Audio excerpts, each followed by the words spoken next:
Pune Mumbai express हायवेवर गवतानं भरलेल्या ट्रकला आग लागली आहे आणि या आगीमध्ये ट्रक जळून खाक झालाय। हा ट्रक पुण्याकडे जात होता। 42 किलोमीटर अंतरावर ही घटना घडली आणि त्यामुळे काही काळ वाहतुकीचा खोळंबा झाला होता। IRB, पेट्रोलिंग, देवदूत, बोरघाट पोलीस अपघातग्रस्तांच्या मदतीला हे ग्रुप मेंबर्सने रेस्क्यू ऑपरेशन केलं। या आगीमुळे कुठलीही जीवितहानी झाली नाही। आणि या संदर्भात आणखी सविस्तर माहिती जाणून घेऊया। आमचे प्रतिनिधी अमोल पाटील सध्या आपल्या बरोबर आहेत। अमोल, काय नेमकी माहिती मिळतेय? निरुपमा, साधारणतः 1 तासाभरापूर्वीची ही घटना आहे।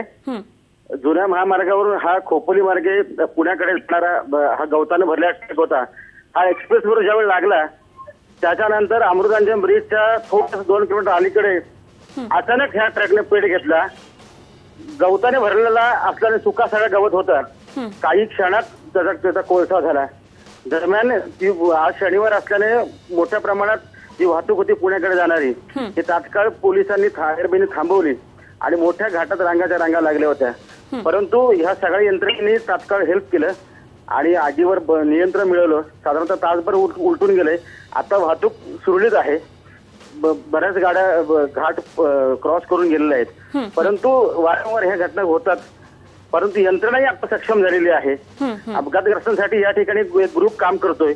तोही मोठ्या प्रमाणात जागरूक त्या घाटामध्ये त्यांचे मेंबर्स आहेत। खरे खरे धन्यवाद अमोल, दिलेल्या सगळ्या सविस्तर माहितीविषयी। अमोल पाटील आमचे प्रतिनिधी आपल्या बरोबर होते। झी 24 तास रहा एक पाऊल पुढे।